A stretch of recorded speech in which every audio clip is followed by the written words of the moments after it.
जय माँ जगदम्बा, जय माँ काली। मित्रों, जय माँ काली। आप सभी साधक व साधिका बहन को मेरा सादर प्रणाम स्वीकार हो। आपको मेरा चैनल अच्छा लगता तो सब्सक्राइब करें, वीडियो को शुरू से लेकर लास्ट तक देखकर वीडियो को लाइक अवश्य करें। आज मैं एक ऐसे चमत्कारी साधना को लेकर आया हूँ जिसे कोई भी कर सकता है, और इस साधना का नाम है नील महालक्ष्मी साधना, जिसे कोई भी कर सकता है, चाहे नया साधक हो, पुराना साधक हो, स्त्री हो, पुरुष हो, नर हो, नारी हो, किन्नर हो, किन्नरी हो, एक छोटा बच्चा भी इस साधना को सिद्ध कर सकता है।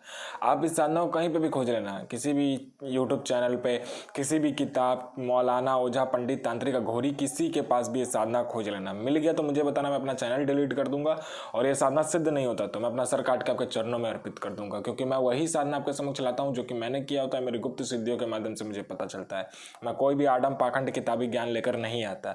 मेरी मुंह से निकली वाणी पत्थर पे लिखी हुई लकीर है, जिसे ना आज तक कोई मिटा सका है ना मिटा सकेगा, और मेरी मुंह से निकली हुई साधना 1,01% सिद्ध होती ही होती है। और आप ये साधना करते हो तो इसकी बहुत सारे फायदे हैं। मेन फायदा इसका यह है कि अगर ये साधना कोई करता है तो उसको पैसे की कभी भी कमी नहीं होता। जैसे आप परी जिन जिन्नात से पैसा मंगाते हो, वैसे भी इसमें पैसा आता है। आपको इसका जो मंत्र होता है वो पढ़ के अपने बिस्तर के नीचे में एक कागज लेना है, यानी भोजपत्र लेना है। भोजपत्र लेने के बाद में उसको जितना भी आपको अमाउंट चाहिए, ठीक है, उस अमाउंट को उसमें लिखना है और उसे जला देना है। ये मंत्र पढ़ते पढ़ते कपूर से जलाना होगा, वैसे किसी भी चीज़ से मत जला दीजिएगा।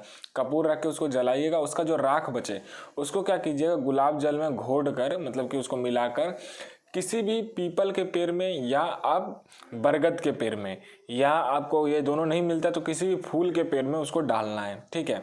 और 24 घंटे के अंदर अंदर आपके पास उतना अमाउंट आ जाता है। विधि क्या है इसका मैं बता देता हूँ। विधि इसका ये है कि किसी भी शनिवार मंगलवार को ये साधना करना होता है।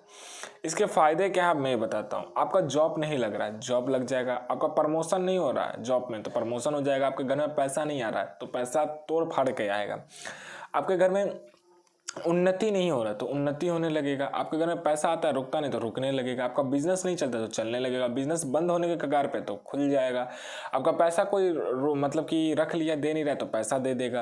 और उसके बाद में आपको पैसे की कमी है तो आपको पैसा भी मिल जाएगा। हर एक चीज़ से आपको ये मदद करता है ये साधना। जो नील महालक्ष्मी जो है वो 3 लक्ष्मी टोटल होती है। जैसे कि एक होती है महालक्ष्मी और लक्ष्मी, और एक होती है गुप्त लक्ष्मी जिसे नील लक्ष्मी कहते हैं, और नील लक्ष्मी के ऊपर आती है नील महालक्ष्मी आती है, ठीक है। तो नील महालक्ष्मी की साधना कभी और दूंगा, लेकिन यह नील लक्ष्मी है, ठीक है, जो कि धन प्रदान करने में सर्वप्रथम इनका ही स्थान होता है। अगर आप गुप्त पूजा पाठ करते हो या गुप्त कोई चीज करते हो तो आपको उसमें नील लक्ष्मी का आपको इसमें मतलब कि भाग देना ही होता है, अगर आप लक्ष्मी की पूजा करते हो तो।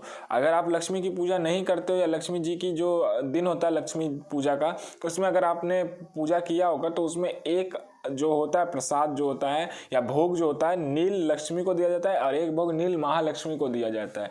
ये चीज़ बहुत गुप्त है, कोई नहीं बताता है, मैं आपको बता रहा हूँ। तो ये साधना कीजिए। इसका मंत्र जो है, मंत्र ध्यान से सुनिएगा। मंत्र है ओम नमो नील लक्ष्मी आगच्छ आगच्छ स्वाहा। ये एक इसका मंत्र है। और दूसरा ओम नील लक्ष्मी महालक्ष्मी सर्वलक्ष्मी सर्वदाय महादाय स्वाहा। ये मंत्र का भी आप जाप कर सकते हो। 21 माला इसका जाप करना है, या तो 51 माला कीजिएगा या तो 108 माला कीजिएगा। 11 दिन की साधना है। शनिवार या मंगलवार से शुरू करना है। रुद्राक्ष की माला होना चाहिए, वस्त्र लाल होना चाहिए, आसन लाल होना चाहिए, और एकांत रूम में आपको करना है। बियावान जगह पे भी कर सकते हो, बियावान खंडर में भी कर सकते हो, जहाँ पे कोई आता जाता ना हो, और आपके अलावा कोई उस जगह पर आए भी ना जहाँ पे आप ये साधना कर रहे हो, नहीं तो ये साधना खंडित हो जाता है। अगर आप किसी प्रॉब्लम में हो, कर्जे में हो, पैसा नहीं आता, बिजनेस नहीं चल रहा, जॉब नहीं लग रहा, प्रमोशन नहीं मिल रहा है, अब ऐसा कुछ भी है तो आप ये साधना कीजिए। ये साधना अपने आप में ही एक चमत्कारी साधना है। अगर इसका कोई जाप भी कर लेता है तो वो अपने समय का बेताज बादशाह हो जाता है। और साधना वही करना चाहिए जो आपको सही राह दिखाए। साधना ऐसा नहीं करना चाहिए जो पहले तो बड़ा मजा आए और फिर आपको उसका भोग भी मिल जाए। तो साधना ऐसा कीजिए जो आप अपना भी भला कर सके और दूसरे का भी भला कर सके। ऐसा साधना मत कीजिए जिससे कि आप अपना खुद का भला कर लीजिए और आगे जाकर फिर आप दर दर के ठोकर खाओ और उससे छुटकारा पाने के लिए। तो मैं आशा करता हूँ कि आप लोग ये साधना सिद्ध करेंगे और माँ काली से प्रार्थना करूंगा कि आपकी साधना सिद्ध हो। जय माँ काली।